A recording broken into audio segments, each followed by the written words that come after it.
He was born in a holy and blood-stained land, where children were either slain or turned into legend. When he fell and bled without tears, his mother knew. This silence was the beginning of many pains to come. They burned his hand, and he smiled.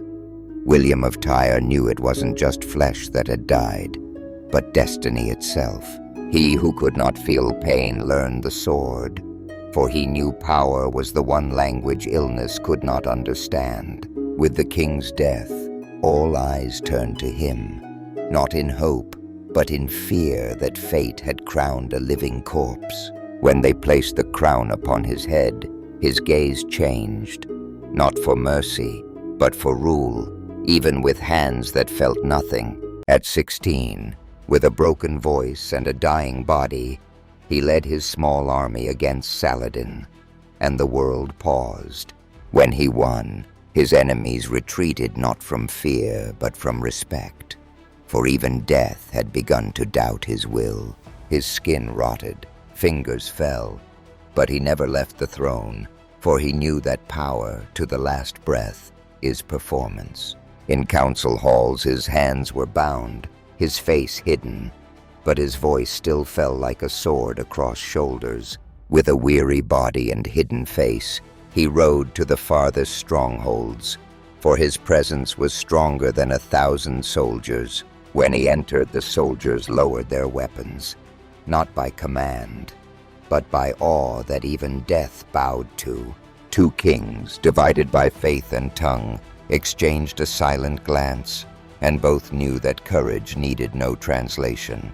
He returned alone from that long road, more weary than ever, yet steadier than any king before him. Within the palace, whispers stung sharper than cries, and he had to learn that the crown was heavier than any sword. The man meant to succeed him was more dangerous than his enemies, and Baldwin knew that sometimes death was safer than betrayal. Beneath that white veil, a scream lay buried, one that could collapse a kingdom if ever released.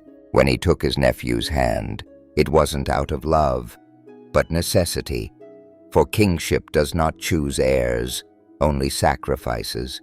The throne that once meant power had become his half-open grave, and the crown, a stone pressing on his chest. With fingers that no longer felt, he picked up the pen, not to write, but to speak the last command of a king crumbling in silence.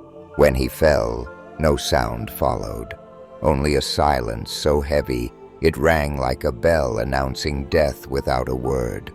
There was no gold nor glory on his deathbed, only scraps of cloth that slowly covered death.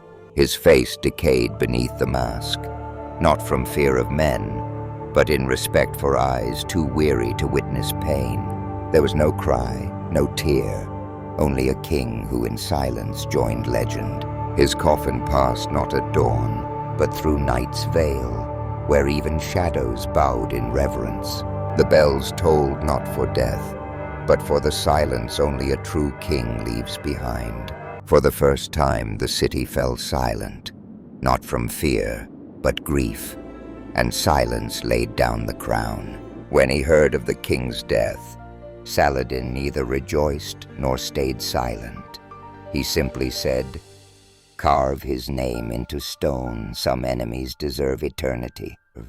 The mason carved his name slowly, not as a memorial, but so no one would question how a handless man once ruled. He didn't belong to his century, for even centuries later his story still breathes. And so ended the reign of a king who never truly touched, but held history in his grasp.